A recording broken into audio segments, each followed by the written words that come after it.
The attempted assassination of Donald Trump over the weekend. A Secret Service spokesman tells CNN that agents did not personally sweep the building where the gunman was perched at Saturday's rally.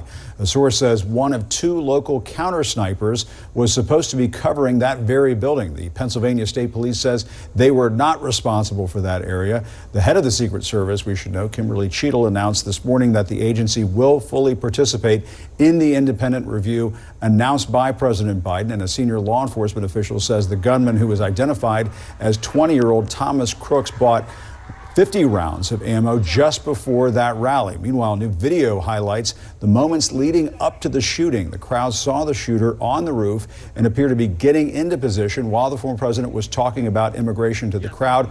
So here's how this perimeter worked. This building was outside of the perimeter. So our understanding is that the Secret Service, that agency, did not sweep that building, but instead they left that to local law enforcement. So when you consider how perimeters are built out, there are basically concentric circles of responsibility here. So there's sort of a first line and a second line. And in this case, the Secret Service had deferred to the security of that building to local law enforcement. Ultimately, though, the Secret Service is responsible for the totality of that incident. Again, as you pointed out, a source tells CNN that a local counter sniper team was responsible for covering that building. Additionally, I have been told that that building was considered a post. And what that means is that somebody was supposed to be there. Who that person is, we don't know yet. And as I've been talking to other sources about how this would work, there are sort of two scenarios here. So there's a scenario where you actually have somebody assigned to the building, they are not allowed to leave, or you have somebody who's in a roaming post. And these are all the questions that we're trying to figure out. Was this a roaming post? Was somebody supposed to be physically at that building who simply wasn't there? And if so, which agency was responsible for that? And then further, the big question for the Secret Service is, what did they tell local law enforcement to do? Because there seems to be some confusion about roles and responsibilities here. Jim, back to the significance of the sweep. The reality is a sweep very early in the day, may not have prevented an incident like this. The reality is this gunman was seen at the perimeter with a firearm outside of the perimeter, later got onto the roof. So, that's later in the day. A sweep that occurs in the morning, the impact of that, it's virtually impossible to say, possibly a moot point. Able to get on that roof about 130 yards from where former President Trump was standing. President Biden is ordering an independent review. House Speaker Mike Johnson says Congress will investigate. I think pretty clearly there was a security lapse at least, and we need to find out, for example, why were drones not used in the area? I've not gotten a satisfactory answer on that yet. We have more questions than we have answers, but Congress is going to get down to the bottom of this.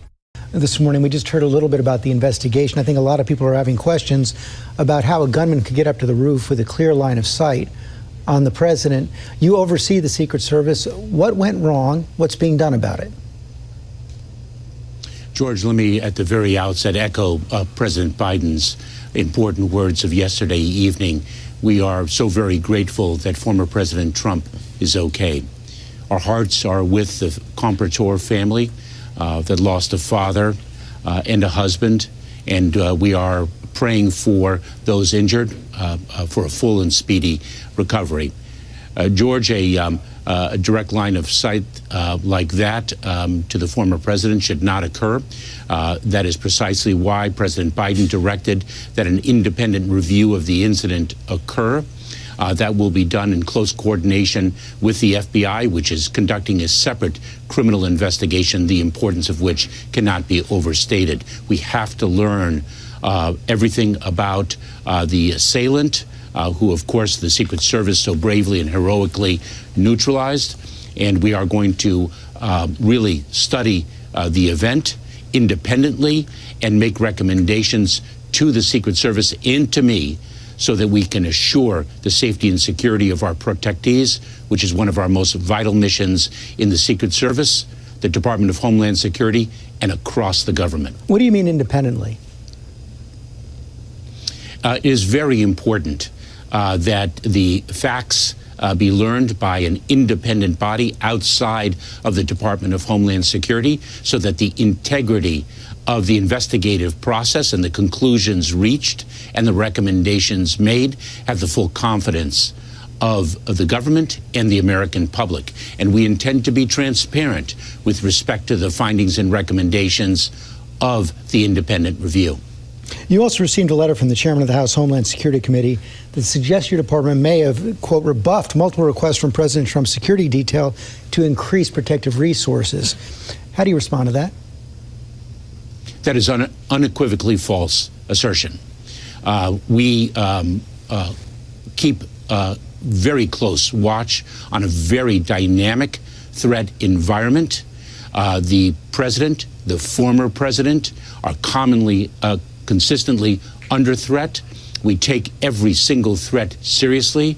We make security adjustments as are warranted. We had enhanced security for the former president beginning at least in June. We have not received any requests for additional security measures that were rebuffed. That assertion is unequivocally false. And you're confident the Republican National Convention is now secure? We have been planning for the security of the Republican National Convention for 18 months. It is a national security special event. We work very closely not only with our federal government partners, but with state and local authorities to ensure the safety and security of the RNC. Mr. Secretary, thanks for your time this morning.